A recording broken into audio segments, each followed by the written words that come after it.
Hello, everybody, and welcome to the UnWokable podcast. And I have a very special guest for you today.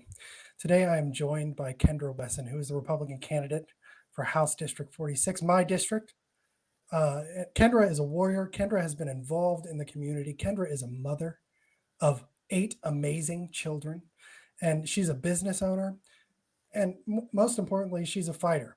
And that's why I wanted to have her on, give her a chance to talk to the community today and tell you who she is and why she's running. Kendra, how you doing? I'm doing great. How are you? I'm good. I'm good. Well, I've watched you in the community for a long time. I've seen the projects you've worked on. I've seen the business work you've done, and honestly, I'm just very impressed. I'm very impressed with what you've done, and so I wanted to give you an opportunity. Tell us who's Kendra Wesson. Why are you running? Well, there have been a lot of things happen in Norman that I was concerned about, and it started back in 2020 when we had our. It seemed like we woke up overnight. We were coming out of COVID. We had just come off of a vacation, spring break, came back from vacation, and schools were shut down. So that was spring break of 2020, March, and then we were home with the kids and just felt like everybody was taking a break with the COVID shutdowns. And then one day I woke up and there was talk of a police defunding here in Norman. And I just remembered thinking, okay, I know a lot of these officers. I know our police department and what would have warranted such a thing here of all communities. Why Norman? So started getting involved. And, a group was formed and worked really hard over that entire summer and shut down my practice for about, I have an accounting firm, shut it down for about 45 days and just dug in. And it was mind boggling. And there were many days I woke up and I thought, am I still in America? Am I in purgatory? What kind of dream am I in right now? Because this is not the America I grew up in. So it just started there. And I just kept digging in, kept learning, advocating, figuring out why, we were being protested by BLM and Antifa. It had nothing to do with race. And it was just really confusing to me. And so um, just Well, continued down that path. And then last December, I realized that we weren't being represented the way I thought we should be represented. well, I couldn't agree more there. But I'll tell you, when you were when you first started getting involved in the community, I know you're a mom, and uh, what about your home life made you feel like you had to step away from your practice? That made you had to step away from your business? Why, especially when it came to the community and the safety of the community? Is there anything in that aspect and how that might affect your kids that led you to get involved? So, yes, what I feel like everyone wants in Norman collectively is a safe place to live, a safe place to raise their family. They want to be able to go to the store, not worry about being mugged or robbed. And that was a huge piece of it is if we take away public safety, if we remove officers, and they were also asking to remove SROs from the schools, which are school resource officers, what happens? What happens to our safety and our families? How safe are we? And the response times, and they've gone down. Norman had great response times. When I checked the response times across the United States, ours were terrific, and they've gone down. So they're longer. It takes longer. Um, we're still feeling the effects of that. So there was fear for my family, and but the main thing was just trying to dig into what was happening because it couldn't just be it was not conceivable that Norman was the police department that needed to be shut down. So there had to be something more. I felt like I was missing a huge piece of a puzzle. There was way more to this than just let's protest the police and defund them. Well, did you find out what that piece was? I mean, I think there are lots of pieces, right? There are. There are lots of pieces, and there's a lot of economic reasons. There's a lot of uh, political reasons, and I think it's very funny that we have Democrats coming out talking about how everything is being made to politicize things. But it seemed to me that defund the police was a direct attempt to politicize public safety, and I just don't get why we would want to politicize public safety. Everybody agreed. Sure, we have issues, right? We have issues with so there's sometimes there are bad people in every profession, but it seemed that there was a direct political attempt to move the ideological viewpoint of the city and the police department in all of that. And so, in that frame, what were you hearing from police when all of this was going on? Because I know you have good relationships with them. What were you hearing from police, and how were they being affected by this in our community? Well, I will piggyback onto what you said about the narrative and what was happening. So I think there was a map that came across, I want to say CNN, but one of the big news outlets. And it was like East Coast, West Coast, the police defunding and the police protesting. And then here was Norman in the heartland of Oklahoma. And when I looked at that map, it just, again, it didn't make sense. What was, but again, there was still something going on. I just wasn't sure what. Mhm. So our police officers here, they were devastated. There was a police targeting page that came up on Facebook called Norman Police Accountability. They were putting officers' faces, the faces of their spouses and their children, saying horrible things about their spouses and their children. And I know that was really tough. So a lot of our police families moved their families for the summer to other cities where they felt safe. And I just found that so ironic that they were having to move their families and separate from their families to keep them safe while they were protecting our families here. And I found it really disgusting. And so they went and they had tried to find out who had that page. They issued some subpoenas to Facebook that were ignored. Um, and as a result of that, some legislature came out of Norman and was run that would keep or would protect police's private information, police officers. And I want to say it added some others in there too. And it did pass, and it was very important to Norman. Police officer, public safety was important to Norman. And that was another piece of the pie with our current representative. You know, he didn't show up for that vote, and I'm just thinking you're out of touch with our people because Well, everyone in Norman yeah, is they supported that, didn't they? They supported that, but I think there's a reason for that, right? Wouldn't you think that the reason for that is probably that his party didn't support it? Because everybody in his party at that point was vehemently anti-police. But he knew, as a Democrat, that if he walked in there and voted the way his constituents wanted him to vote, that he would have a much harder time in this election, don't you think? don't disagree. I Well, don't and disagree, and they've consistently voted as a block. mhm, I mean, that's been pretty consistent when I've gone back and looked, and I think that that's something that the general public needs to do more often before you're blindsided by police defunding and business shutdowns and an overreaching mayor like what we had in Norman. Go back and look at those votes. Look mhm. at how your representative is voting. And I don't think that we think about that. We just think, okay, I'm not hearing anything. Everything's great. I'm going to raise these babies. I'm going to go to work. I'm going to go to college. I'm going to better my life. And we're working so hard to do that. And it's been hurtful to us here in Norman for Well, sure. and I think your opponent has flew under the radar, so to speak, because it's nice and smiles, and everybody likes him, right? And I'm not saying he's a bad guy, but I will say Yeah. this: it's disappointing when you don't show up for the hard votes. It's disappointing as someone who is his constituent as well, right? It's Uh-huh. disappointing that he's not showing up for these kind of votes and putting down, if that's what you believe, put it on the record, right? And that's what I've seen from you is that you sure enough put yourself on the record when you didn't have to, and you've taken a lot of arrows from both sides on that vein. And I want to get into your, because you're a mom, you have 8 kids, and you're you've been outstandingly successful in your life, but you didn't come from much. What how did Kendra grow up? What are because I've heard some strange critiques of you, that you're funded by millionaires and billionaires, and that's not really been what I've seen. Where did you come from? What's your background? Yes, that was a definite arrow there.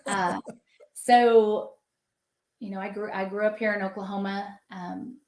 Came from a Native American family. We lived in Indian housing, which is the closest thing we ever got to a reservation. And I do think that the Indian housing was much better than some of the reservations I've seen Native Americans living on. My grandmother was Native American. My parents were young. So they were having a tough time themselves. So I bounced around a lot. I went from grandma to grandma, aunt to aunt, back to mom, back to dad. Definitely had I think 9 schools in 13 years. Wow. And the one consistent thing I had, and I am incredibly blessed. The one consistent thing I had was good teachers. I was always teacher's pet. I was rewarded by my teachers for learning and growing, and I grew to love learning because they nurtured that and they fostered that. In kindergarten, which would have been 1980 Oklahoma, in Fort Club, Oklahoma, there was these classic seals you could get if you read a classic book, and they were a little gold seal that went on your kindergarten diploma. And it was books like Tom Sawyer and just your good American classics. So at the end of that year, I had 50 gold stars, and my teacher's name was Miss Carol. And she was just like, wow, first of all, kindergarten reading classic books is amazing, but the drive you had to read so many, but she didn't know that it was her love of reading and her nurturing of me and reading that made me want to do that. So, and then I went to school in Gracemont as well, which is close to Fort Cobb. I had a great teacher there who we didn't have a car. I mean, we literally didn't have transportation. So she would run mini softball practice every day along with her daughter. As a teacher, she wasn't a family friend, not a relative, just my teacher. And that's what she did.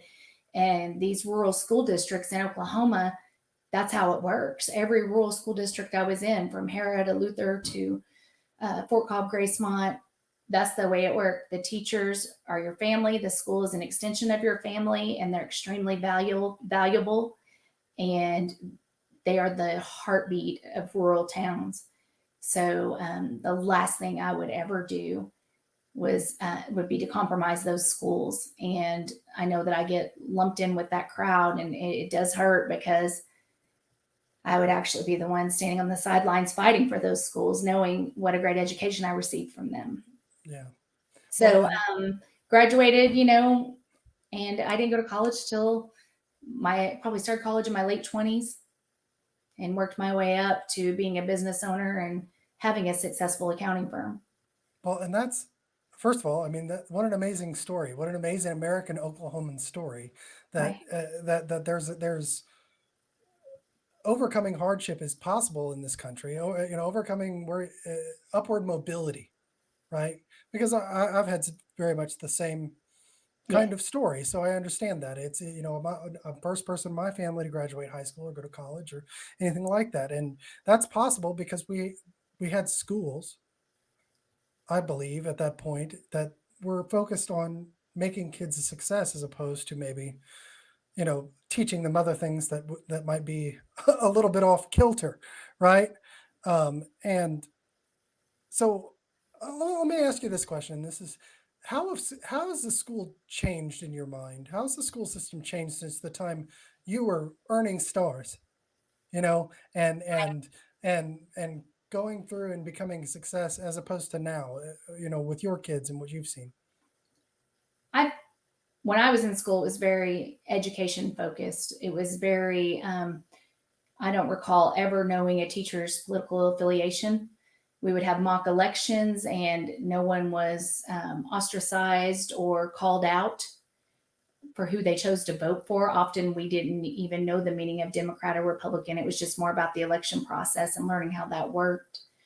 Hmm. Um, the classes were very educational driven. I just feel like today there's so much more in the classroom. We had a daughter who, in 8th grade here at Norman, a teacher asked for a debate, and one was, they said, what are your parents? And I know she said Republican, and she was one of the few in the room that did raise their hand at that time. And so she said, come up to the front. And she had a debate with an opponent. And so as my daughter's telling me that story, I'm a little horrified, but I'm trying not to show it on my face because I don't know what's just happened. I don't know how she's going to respond or how she responded. So I'm waiting, and she goes, I crushed it. I told them our beliefs, exactly where we stood. And I realized at that point she wasn't bothered by what happened, but I was extremely bothered because I didn't know where that came into play. I felt that was very personal. And I felt like, I don't know, it just struck me as being all wrong, but she was strong in her beliefs of who she is, which was the silver lining of that story. But, and so there's just so much more talk about things other than education. And I think that we need to change up learning too. I think that the invention, obviously of cell phones has been a problem. They've been great, but they've been detrimental as well. You're not going to keep a kid's attention like we did. They're not going to sit in front of a book like we did. There's too much else going on. And when school phones, cell phones are allowed in schools, how do you expect a kid to focus when someone's just put their picture on Instagram that's not flattering, and they're upset in the middle of math class and they're looking at that? Right. Well, it's a TikTok mindset, right? Where our whole attention span. Think about us. You know, we're I'm 38 years old, and it's hard for me to stay. And I remember I'm one of the last. I think we're the last generation. Remember what it will be like without a cell phone, but I don't remember what it feels like, and to be without that constant entertainment, so to speak, right? And I think you've hit something really important there of the the i- implementation of technology has always been put as a net good, but the- it seems like it could be a detriment in the future for how our kids learn. Have you seen that like in your home with your kids that just the difference of how that has affected them We don't as compared to allow, when you were a kid? well, we don't allow much cell phone usage. Our kids Boom. aren't on social media. Very limited things that they can see, very limited to the computer. Um, but there's a piece you're leaving out here is we do have entertainment and it's great, but there's also a constant flow of criticism that's not escaped. Mhm. When a child has a cell phone 24 hours a day, 10 friends don't like their outfit, 10 friends don't like who they're dating. Then they go look through TikTok or Instagram and they hate the shape of their body and the way their hair lies, and they're not able to escape from it. At least we could go home from school away from the friends, be loved by our family, and escape that torment between the hours of 3:30 and 7:30 a.m. These kids are having it 24 hours a day, Yeah. and kids are still really mean. I mean, they were mean when we were in school. They're Yeah. mean now. That hasn't changed. That's development. That's growing. That's just Well, and kids. they can be mean. They can be mean all day long, right? It's like you used to be able to go home and get away from the bully or from the mean girl or whatever it used to be, and now they don't have any of that reprieve. And so, but good for you for laying down the law at home, right? And saying, look, we're not going to be constantly on these devices. But that brings me to a question. It seems that parental rights. You're in charge of what your kids do, right? You're in charge of what your kids see. But it seems that we've lost a little bit of that when they cross the threshold of a public school. And I think that's concerned a lot of parents.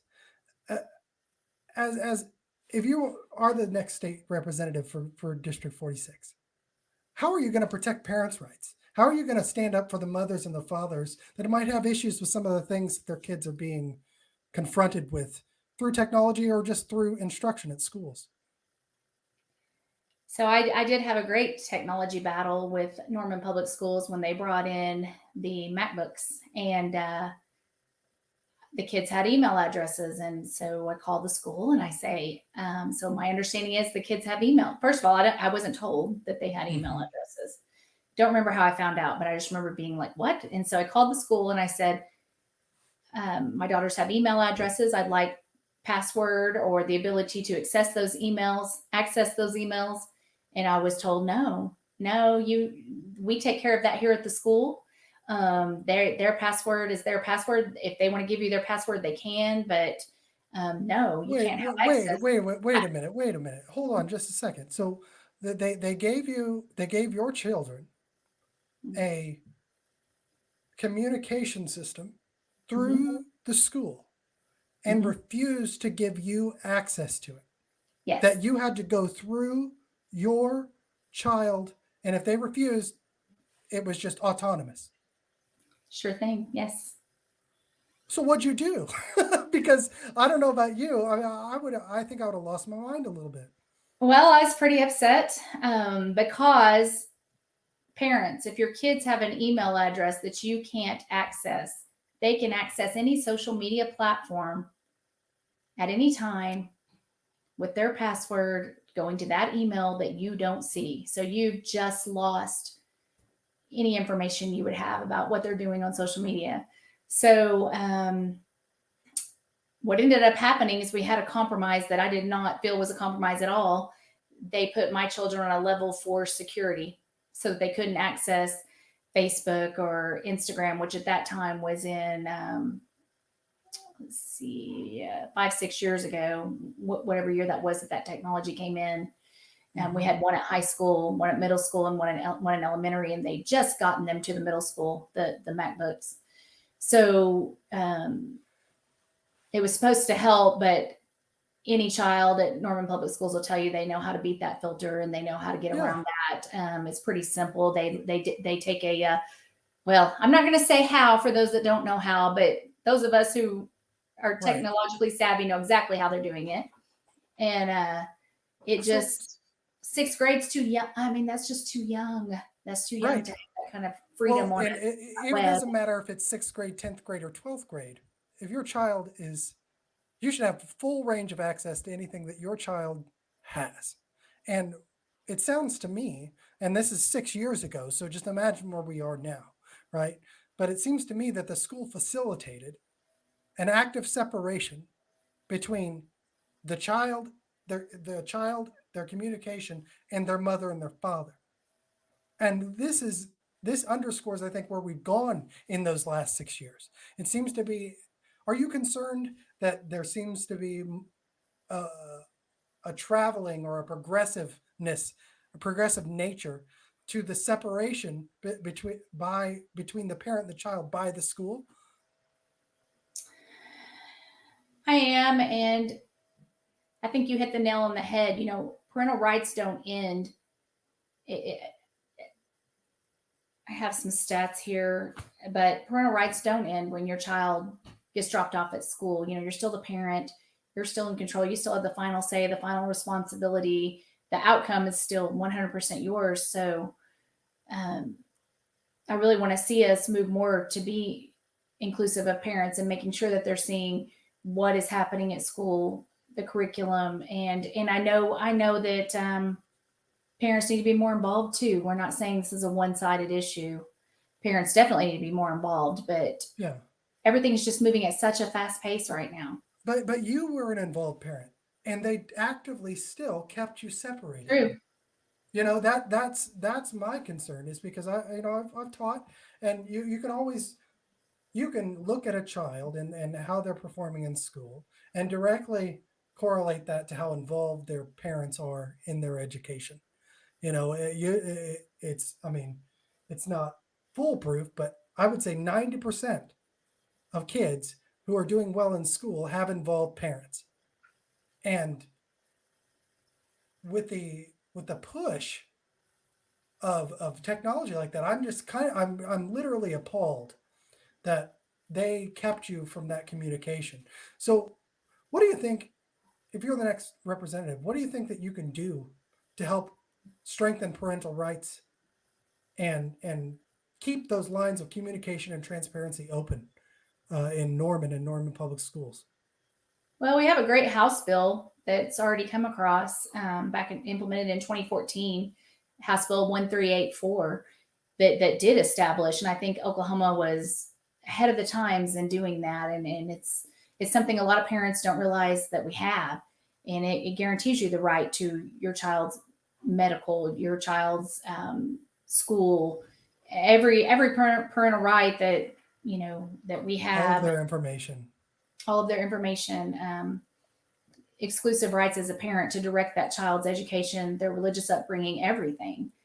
And maybe we just work on implementing that and sticking with some of the laws we've already passed. I feel like I know, crazy. That is perfect though, but I think that's common sense, right? It seems that especially Democratic representatives, every new issue demands a new law. You know what I mean? It seems to be, and what I like from you, you're a numbers person, right? It's Yeah. here's the number, and the number 2 plus 2 equals 4, right? Why do you think, as somebody who's running for this and has looked at it, why do you think that we aren't seeing enforcement of laws already on the books like that law? Just feel like some things have changed now. The culture is being pushed towards bucking the system, fighting the laws rather than changing the laws. For me, if you want something changed, you go back to the beginning, you change the law, you change the process, you fix the problem back at the beginning. Um, I don't Hmm. think that this ignoring of the laws and protesting is helpful. And I don't want to speak out of turn here. I know there are times people feel their backs against the wall and that's all they have left to do. But then as a future legislator, it doesn't make sense to me to keep passing laws, making new laws if we aren't going to follow the laws we already have. It just feels like such a waste of time to me. And people are forever, you need to talk about what laws you're going to make, what laws you're going to do. Um, I'm more impressed with just following the laws we have now, making sure they're cleaned up, making sure they make sense. If they don't need to be on the books anymore, let's get them off the books.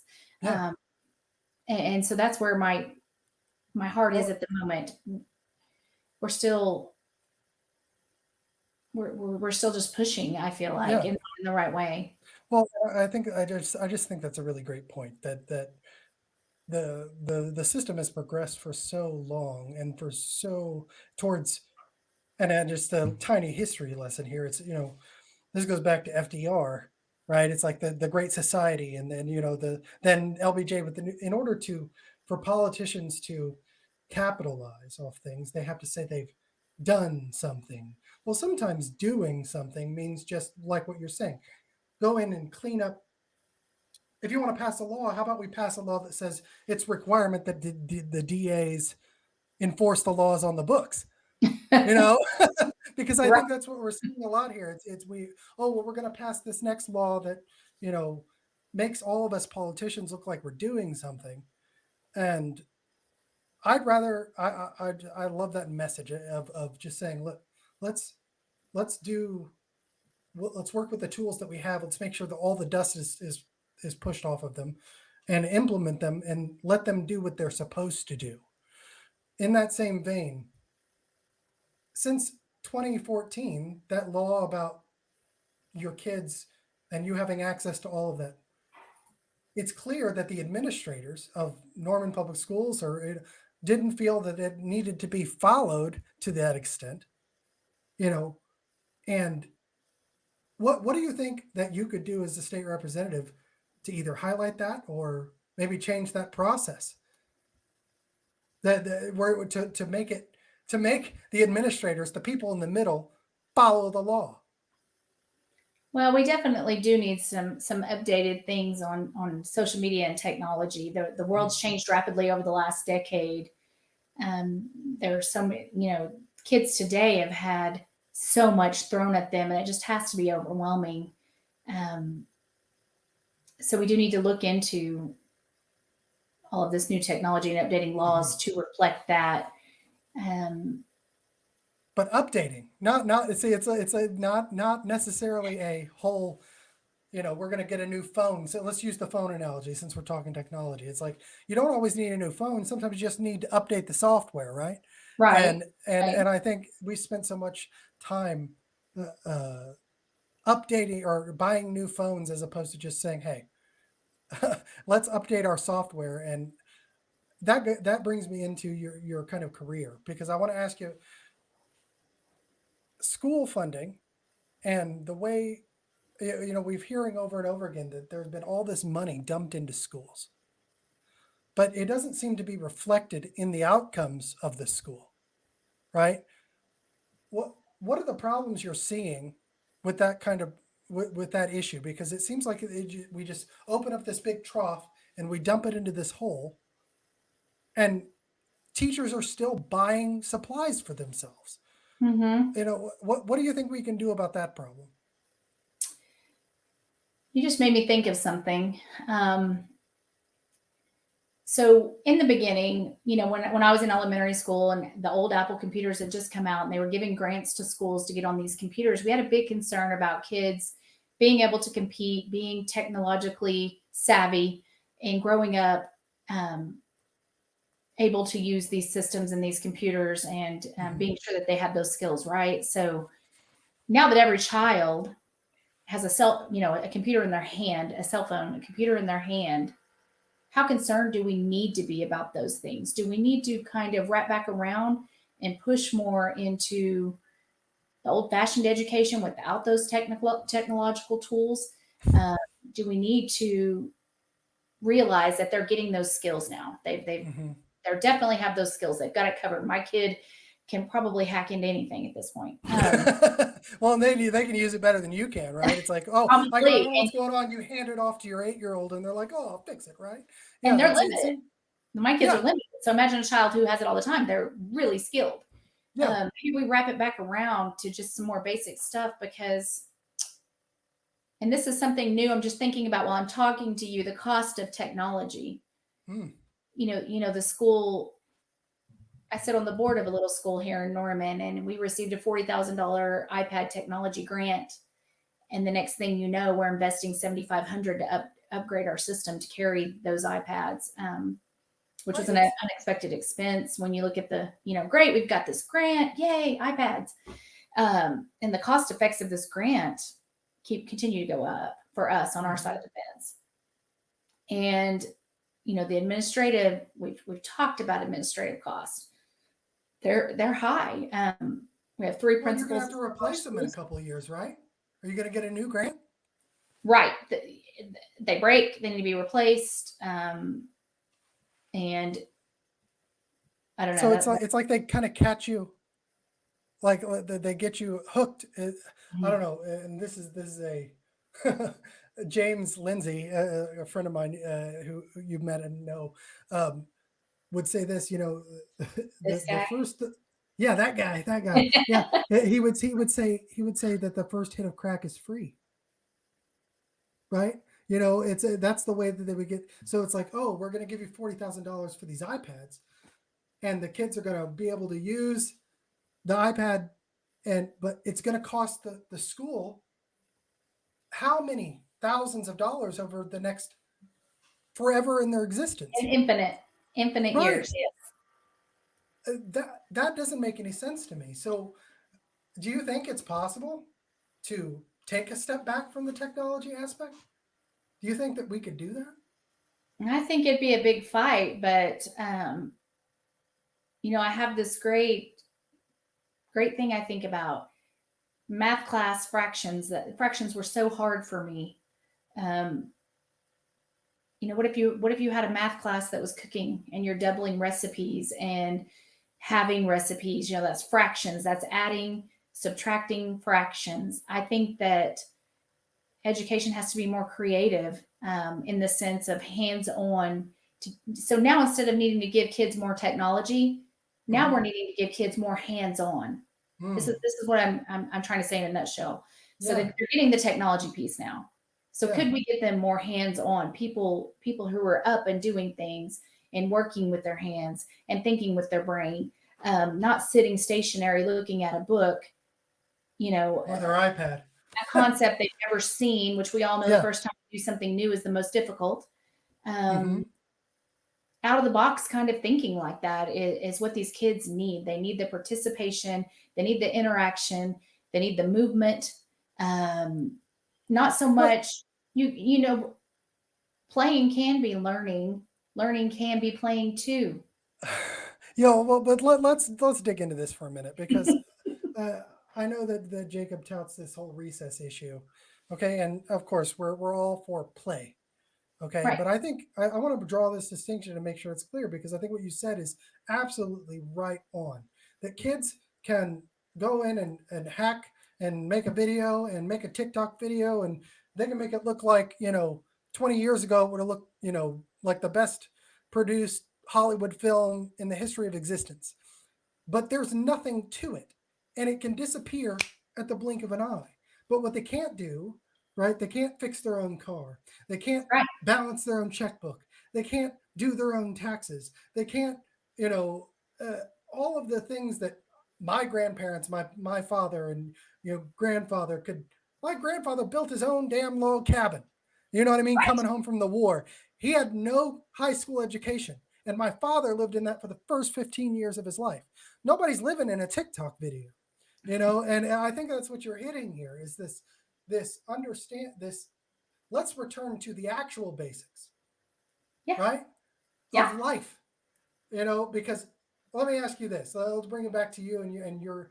Would you have been able to start a business today if the only skills that you had coming out of college, were a gender studies degree and how to make a TikTok video? you know? Wow. So that's a trap that a lot of kids are falling into. I sat down one day and I was looking at the cost of things and looking at the different degrees available at our local university, OU. Mm-hmm. So your child goes to OU. Now they're 18. You have no say over what degree they're choosing. They're able to fill out loan applications without your approval or say. 18, they're an adult. So they decide they want to do gender studies. That looks fun. That looks like something I would enjoy. I'm passionate about that. Mm-hmm. And let me backtrack that. Our older son was one of the first classes of the Academy of Contemporary Music, and you being a musician, you'll understand this. Mm-hmm. At UCO, it was downtown in Bricktown. Super cool. A lot of rock and roll kids. The Flaming Lips were a part of it. It was a big deal. I was so proud that my son made it into that university program. Mm-hmm. So he would come to me and tell me what classes he was taking in the music, and I would consistently say, okay, but what's your real job going to be? Yeah, what are you What? going to do with I'm it? going to be a musician. Okay, what's your backup plan? So it became a topic. What's your backup plan? Every time, I'm proud of you. You're a great musician. You're doing great. But what's your backup plan? What's the real job? Mm-hmm. And now, as an adult, multiple times has he come to me and said, whew, thank goodness you told me about a backup plan. He has CDs out. He lives in Nashville. He's not making a living as a musician. Right. He's a Well, computer and tech guy. let me hit this from a I I decided to go into music for one specific reason, to be a teacher. And I was always told, I had a good music teacher who looked at me and said, if you want to be a musician, don't major in music. If you're a good enough musician, you don't need to go spend to make it, right? If you want to be a professional performing music, unless you want to be like a classical violinist or something like that, you may go to school, but you're not going to go get a degree in just composition or performance. You're not paying for you're not going to get your money's worth out of that, most likely. Now if you want to go be a teacher and you get your teaching certificate and you go do that, that's a different story. That is your backup plan, so to speak. But I think what you just talked about there is, it helps to have 8 kids because you got a lot of different stories to tell, right? And I know you have a child in the military, but that underscores that. Why are we having universities push kids into these programs that are overly inflated to pay for the dormitories and the you know whatever building they want to build, or the stadiums for that matter, um, and then these kids are chalked with debt that they can never pay off, right? uh, how do you think we deal with that problem? How do we guide our university towards maybe pushing our kids into a more practical mindset when it comes to their careers? So we need advice for them. We need them to understand. And it's still hard because so many of us learn on our own. We're not going to take that advice. We're not going to listen. We just have to experience it ourselves. But what I've seen over and over is a child able to go and get these student loans, no problems, no questions asked, and then say they get a gender studies degree. There aren't many jobs that are going to cover the cost that they're going to have to pay to repay those loans. So here they are, 4 years out. They're got their gender studies degree in their hand, and oh gosh, I can't. We have a daughter at OU, but my brain's not letting me think of the tuition cost, but it's significant. So this child goes out. I could tell you the tuition cost, bro. It's. I mean, you're talking in the hundred, and they just raised it. Yeah. I think that's astonishing. You know that we have all this debt, and they're talking about canceling student loans, and universities across the threshold across the country are just raising their tuitions. So, well, they're separate. The loans are separate from the. Yeah. So then they come out and they've got their degree, right, and then they've got this loan, the student loans that are coming due. The wolf's knocking at the door. The job doesn't pay half of what they were envisioning they would have with a college degree, because that's the American dream. Get your college degree and everything will be fine. That's the unilateral message. And it has been for a long time. Get that degree. Doesn't matter what it is, you're going to be fine. And all of a sudden, with these new degrees coming about, they're not fine. And these degrees are not written off. You know, these loans are not written off with the bankruptcy. So here's a child, 22 years old, and we can effectively say, you know, you're allowed to keep your child on your insurance till you're 26. You're allowed to continue raising this child past 18. But at 22, they're standing there with a loan, a job that's not going to pay that loan, and then no bankruptcy they can file to relieve themselves, nothing they can do. And what would make them want to work? They're going to garnish their wages. I'm going to go work, but they're going to take half my pay for this loan for this degree that's got me nowhere. Right. Well, and let me just ask you, you know, when you first graduated college and you going in to start your business, you know, would you have been able to start your business if you had that kind of loan debt? If you had $100,000 of loans that you had to start right out of college, and you've got an accounting degree, obviously that's an actual useful degree, but it seems like that would have prevented you, that kind of debt would have prevented you from actually starting a business and putting back into the community and the economy. Well, I was able to pay my student loan debt. But the issue would have been, had I defaulted, starting a company would have been impossible. My credit would have been ruined.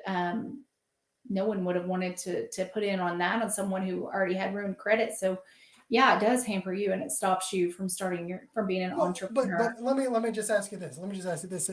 You didn't have, first of all, you had an accounting degree, so you had something that was actually applicable. So you had the ability to get a job. But I imagine you didn't have $100,000 or you know, at the point that you graduated in student loan debt.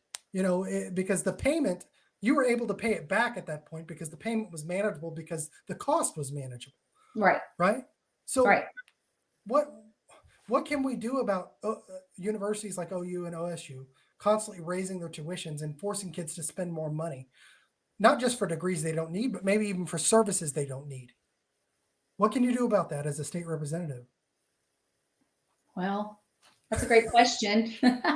we need to streamline back to some basics there as well. We need to have someone with the understanding, hey, this degree, if you take this degree, you're likely going to have to work a second job. I mean, when I started my company, I was a full-time 60-hour a week accountant.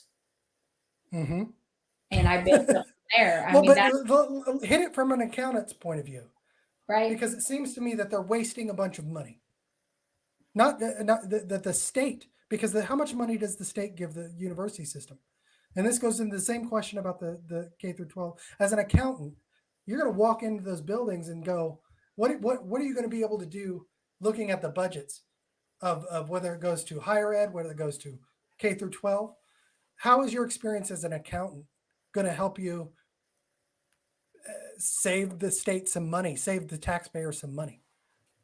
Well, let's start off here with what I'm hearing at the doors are a surprising amount of people who thought that the lottery was going to fund childhood education. They thought that when we passed that lottery, it was a win-win. We get to have a lottery and we get to fund education. That's not been the case. And Hmm. 3% of our revenues from a certain type of gaming machines are supposed to also come and go towards education. And they do go into the general revolving fund. But I don't think, and medical marijuana, the same thing. If you want something passed in Oklahoma, you say it's going to go to education. And Yeah. then on the backside of that, most people don't realize that that's not actually where it went because we're a very trusting people. And we assume that when you say things to us, you mean what you say and you're going to follow through. And Norman's no different. This is a city of trusting people, of great people, very friendly city. I joke about 2 degrees of separation in Norman. I can literally say, do you know A or do you know B? And by B, we know a mutual friend. And I love that. Third largest Hmm. city in Oklahoma, to have that kind of network and that kind of friendship is pretty amazing and unique. And that's one of the reasons I love living here and plan on staying here. Um, so, But as an accountant, what I typically do when I go into a business is it's a little bit different than government accounting, but I go in and I say, okay, what can we cut to start off with? And then what can we spend to grow? Where are hmm the important things we want to grow? And what kind of growth are we looking for?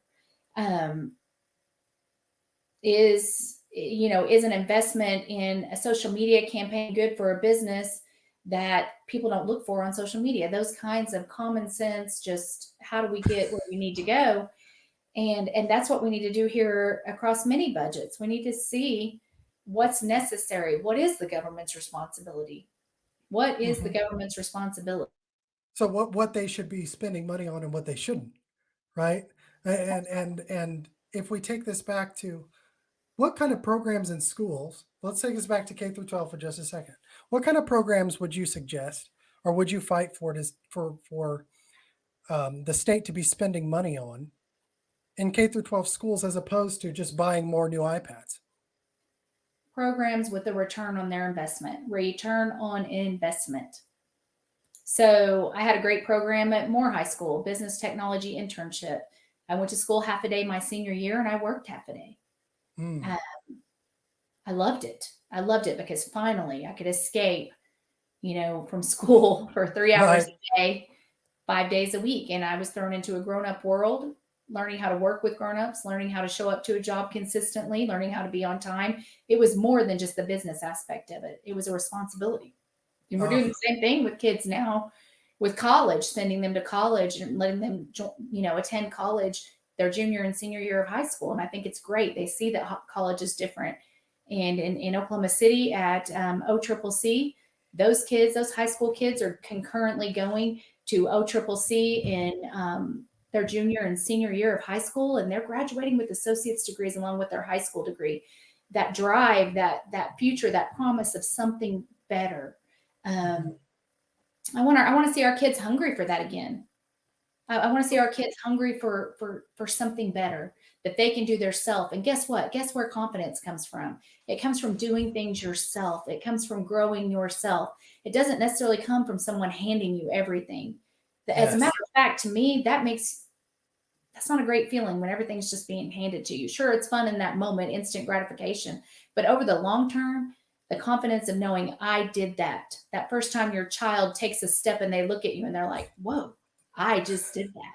Yeah. That's confidence. And kids were building their confidence with words and trophies and false promises of them being the greatest thing ever. I love the story about the coach when the child doesn't get to play in the game and the dad, he goes home to the dad, my coach isn't letting me play. You need to talk to them. And the dad just looks at him and says, you got to work harder. You got to work Boom. harder. I mean, I don't know, maybe that's No, an I old think no, but you I think but you're taking a huge you've brought it whole full circle because the practical nature of our world is not changed with the advent of technology. The necessity of a child needing to know that they have to get up in the morning and go to work to make money. They have to do things they don't want to do. They have to meet standards they don't think they can meet at the beginning, is all a part of being a successful person, regardless of race, color, creed, Right. right? Or anything like that. And I think that government and a lot of the the implantation of whether it's uh, over testing kids or under testing them for that matter, putting all this pressure to say, okay, well, you need to make sure you know how to do your underwater basket weaving, doesn't help them at all, right? When we could be teaching kids, I think you'd find this interesting. I read a test that kids used to have to take when they were 6 because you used to go into kindergarten at 6, Yes. back, because you would be at home from 0 to 6, and your parents are actually involved in your life more so than the school. But and one of the things that a child had to be able to do, and this is 1976, it's not Okay. that long ago, was to be able to walk 6 blocks away, go to a grocery store, buy something, get correct change, know you've gotten the correct change, bring that back to your parent, and and you know and do Amazing. that successfully. Now it seems that we're going the opposite direction, and college is really kind of pushing that on kids, is that okay, no, you don't just need a dorm to live in, you need a card to swipe to get your food whenever you want it. It needs to be delivered to you. It needs to be the exactly right. You know what we're being infantilized, a little bit. And I don't know, it seems that the more we go down that route to say, okay, here is your structured play time, and this is the time you structure a play, and this is the time that you're doing your underwater. But it doesn't seem to give the kids any incentive to do what you did and go out and make a business and go out and do something that's, because I'll tell you right now, I was trained to be a teacher, and now that I'm trying to venture into something that's not cut and dried for me, it's a little hard. It's difficult because there's no game plan and nobody's telling you how or what to do. That's right. Um, in that vein, I I want to get your I want to let you talk about how you think now, moving out of teaching kids to start businesses. What can we now do for the businesses that are already here? They talk about Norman OU being the largest business. It But is. obviously, OU has a revenue stream, both public and private. What can you do as a state representative to help businesses like yours, or like your husband's, or like the restaurant down the road? Um, what do you think that you'll be able to do to help them? Well, we need to be more supportive of small businesses. We need, if we're going to do contracts and grants and give money away in this state, we hear a lot about retention of young adults. We don't want our kids graduating and moving away. We want to keep them here. Um, Supporting, we talk about supporting rural communities by making sure their schools are well funded and open. Businesses are also a lifeline to rural communities. The little grocery Hmm. store, the little gas station, uh, anything else in a business. I mean, in a small city, a small community that's needed, and we need to focus on making it easier. I mean, easier any way that we can. Some stuff comes down federally. I know that I've lived through the time where we didn't have a 1099, which means that anyone you pay over $600, you have to report to the IRS. And I remember a time before 1099s when a contractor just wrote out a paycheck to his guy at the end of the day, and the guy was responsible for the taxes and doing what he needed to do with his paycheck. And then we put the burden on the employer of reporting the money they paid to them to ensure that the receiver was reporting that money. And it's consistently grown as we try to close loopholes of people paying taxes. And I fully support everyone paying their share of taxes, but I can't come to the conclusion of any way to effectively legislate someone into being 100% accountable with their taxpayer responsibilities.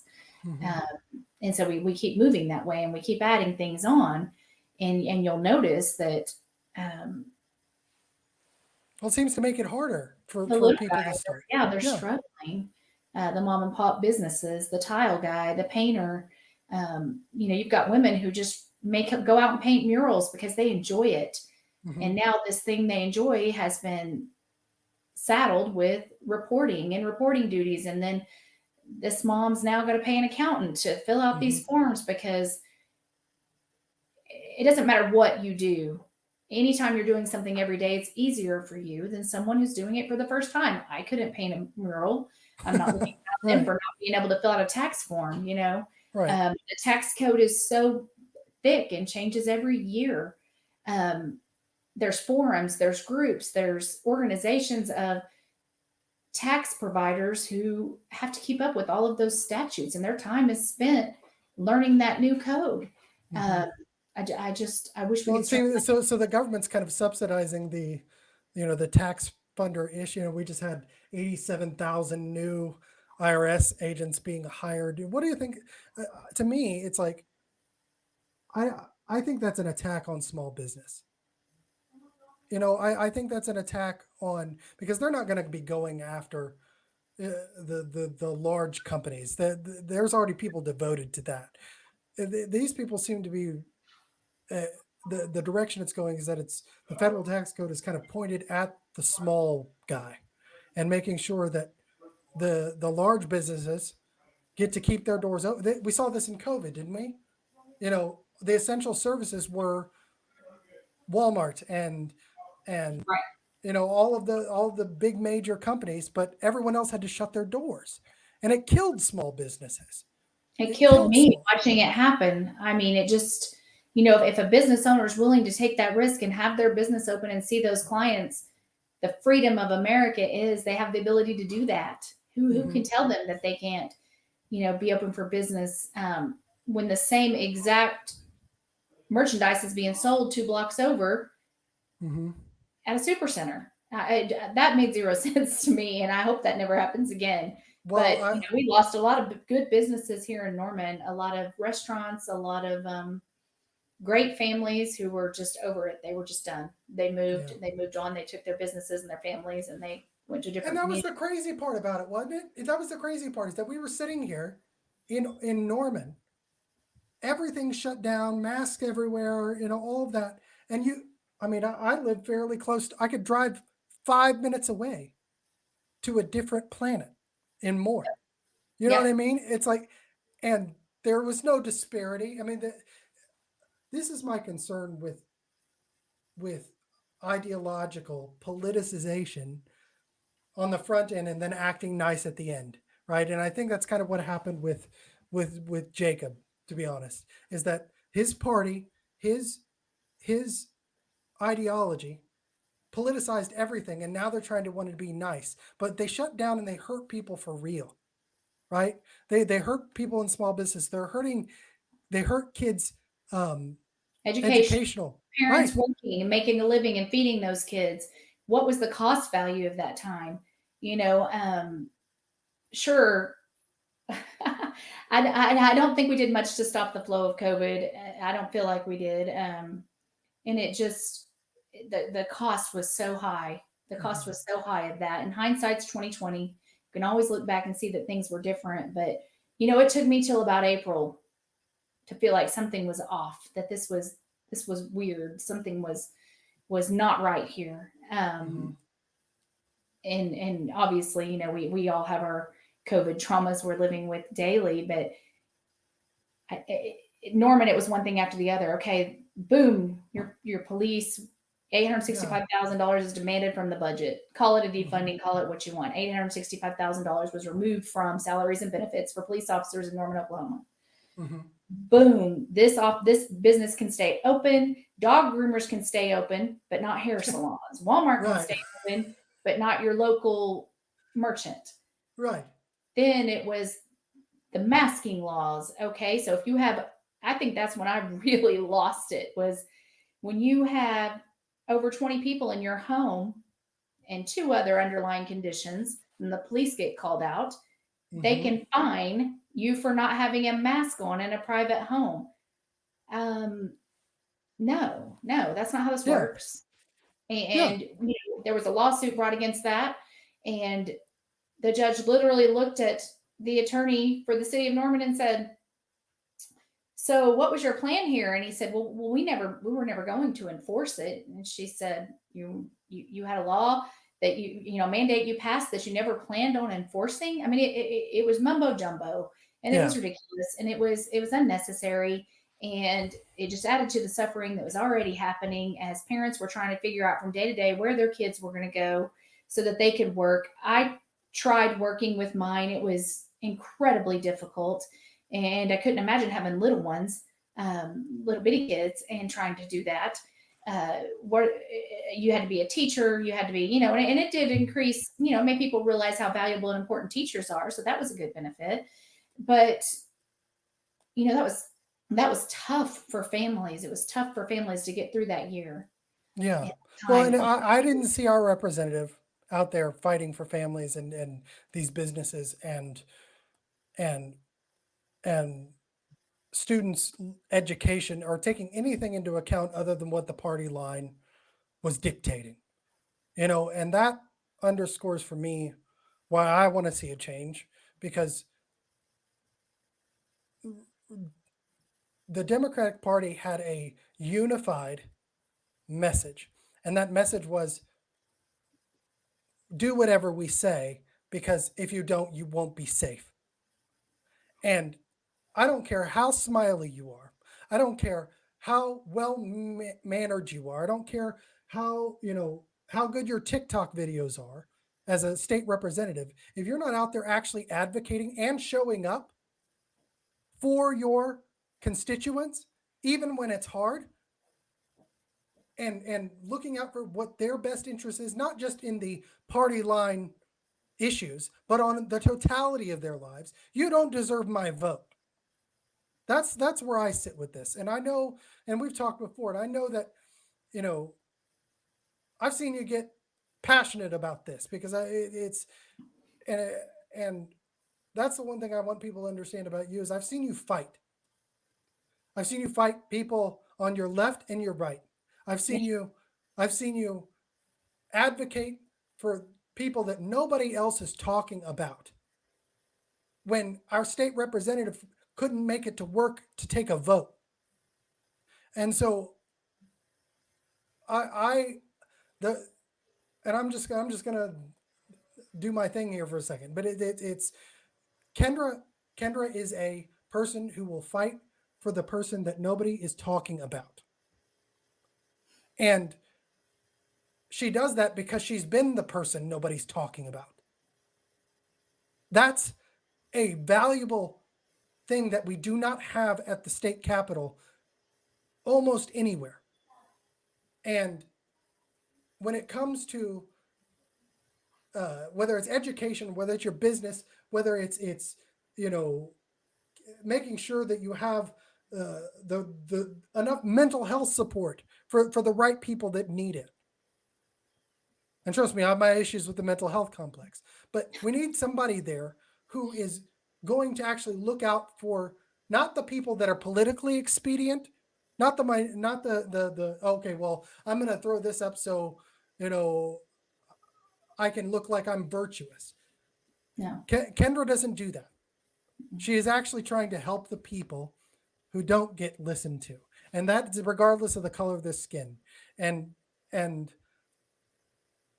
my my desire to see that this district is represented in that way, I think is going to be more important in the next 2 years than it has been in the last four. And so I would challenge anybody to look at what the actual record is. What is our current state representative accomplished? And what have they claimed they've accomplished that they haven't? And look past the smileys and the I like everybody and everybody likes me and look at what they're actually got done. And I'll tell you right now, if you vote for Kendra Wesson, she is going to get things done and she's not going to be pushed around. Well, And thank you and for the shameless plug. well, that It's that's it's I'm not. I am not going to be. There is a choice here, and I think you're the right choice. So I'm going to give you the last word to talk about that. But I just had to say it. I've been chomping at the bit, and we need a better representative, and Kendra's that representative. And it's about our freedoms, and at the end of the day, where we want to be as a family. I felt like the vote that our current representative made, that would keep churches and religion. Uh, they wanted to keep, we were trying, or a bill was passed to make it where churches and religious freedoms wouldn't be shut down because of an Mm-hmm. emergency. And, he voted against that. And that, as much as kids need a quote right to recess, Americans want their right to worship whatever it is they choose to worship. And I'm not just saying God, I'm saying their right, Right.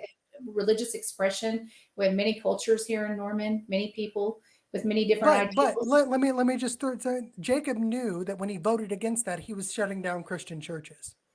That on a majority, because that's what Oklahoma is. Okay, Right. not it was Muslim churches or Hindu churches, but he was Well, shutting he was down. shutting down freedom. Right. Well, he was shutting down constitutional rights.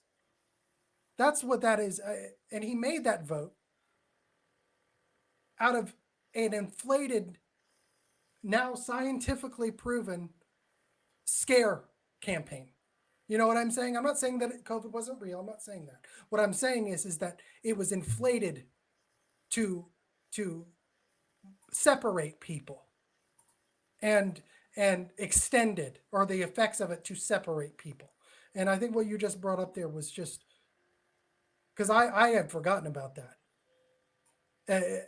I had forgotten that that vote even happened, that to and that he voted against keeping churches open, because that's part of our foundation, our identity as a nation, is And being able to be voted. what's the big talking point right now? More financial transparency, more disclosures. We had a bill that was going to offer that he didn't show up to vote for. Right. I mean, the things I'm hearing House District 46 wants are not the way we're being represented. And the only thing you can do in that situation is change it, change the Yeah. representative, change the way your voice is heard. Um, like I said, this is a great community. I've met the sweetest people on the doorstep, and they really just want to go to work. They just want to have the freedom to do those things. They want their kids educated. They want to be a part of society. I don't even know that knowing who your representative is a great thing. We should be working in the sidelines, in the background, making connections, solving problems. Um, there's no reason for you to know me unless I'm helping you.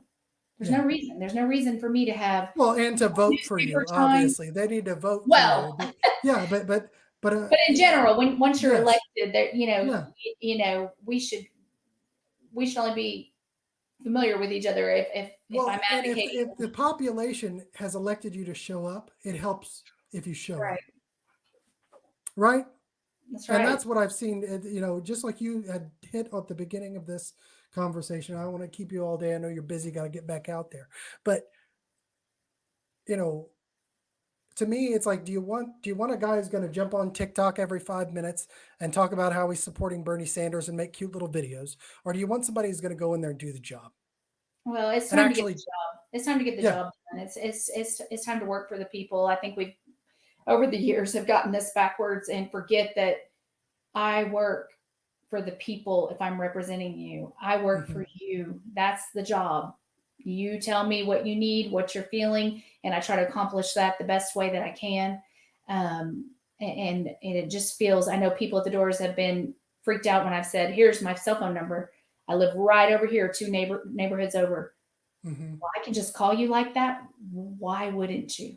That's yeah, exactly your taxes that you're paying in are how I'm paid.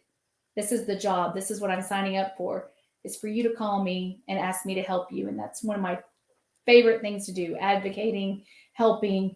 I'm very excited about this. I think Tuesday is going to be great. And I just think that a community this great, how blessed are we? I mean, I couldn't imagine living with or around better people.